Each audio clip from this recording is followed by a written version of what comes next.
All right, so let's talk about what a variable is. A variable is a name that we give to a location in memory that we set aside that will store information that could potentially change.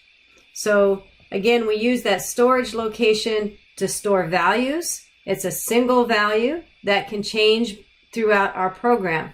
If you're comfortable with math and with algebra, remember that we would have letters like X or Y, and that number could vary. It could be different types of numbers depending on the situation in the sentence. So let's look at something that has a little bit more meaning. Let me see if I can give you some examples.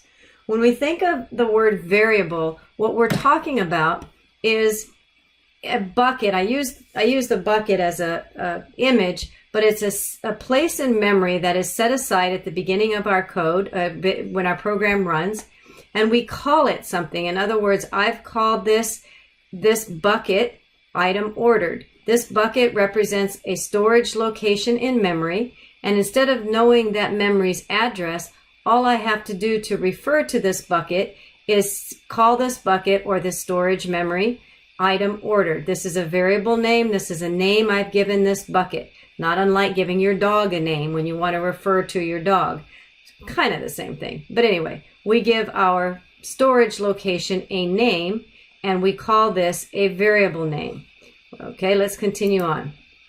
So at the beginning of your program, your computer wants to get some input. It needs to know what it needs to do. What is it that I need? What's our purpose here? So the computer is going to give some kind of prompt to the user.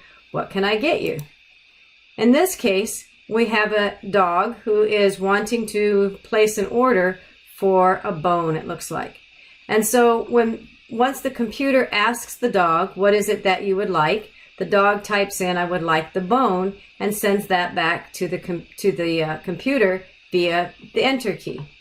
And so what happens to that bone, to that value, is it gets put into this bucket, into this storage location in memory that we've called item ordered. So anytime I refer to item ordered in my code, it's actually looking inside the bucket to see what's in there. In other words, this is the processing. So the computer then now has a value that's put into memory, and its next job is to process that information.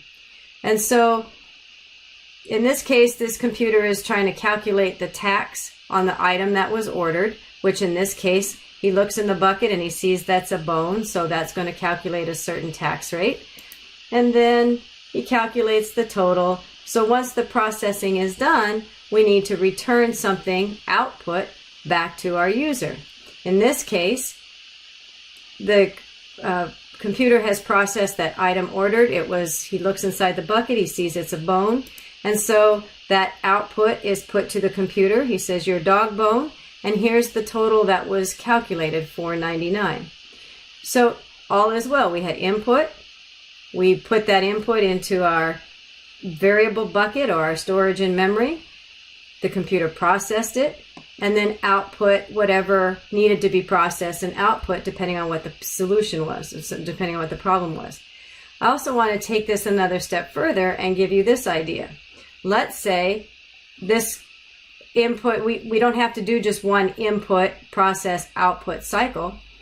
Let's say the input, process, output cycle runs again. The computer asks the dog, what else can I get you? Well, this time the dog wants to order a steak. So when the dog presses the keys for steak, that steak then goes into the item ordered bucket. But now notice what happened to the bone. The bone went away. In other words, this variable, this storage location, will only hold one value. So now if we put a new value in the bucket, the old value disappears, and now every time we look in the item ordered bucket, we get the new item, which is the steak. So when we refer to that variable, we're referring to the new value, steak. So a different tax amount's going to be calculated because most likely the steak is more expensive, so the tax rate's higher. And then as we process the order, this should say output, not processing. I think I have a problem here, but this should be our output. And output is putting out to the monitor the steak and the newly calculated price. So the takeaway here that's important for us to get the concept of is that we have variable names that refer to a space in memory that we can put values in so that we can hold different values either one time during our code, or maybe we want to put different values into that bucket throughout our code. And we'll see examples of that, and you'll get very much more comfortable with that as we move along. So let's go back to our original program and see how we're going to use a variable.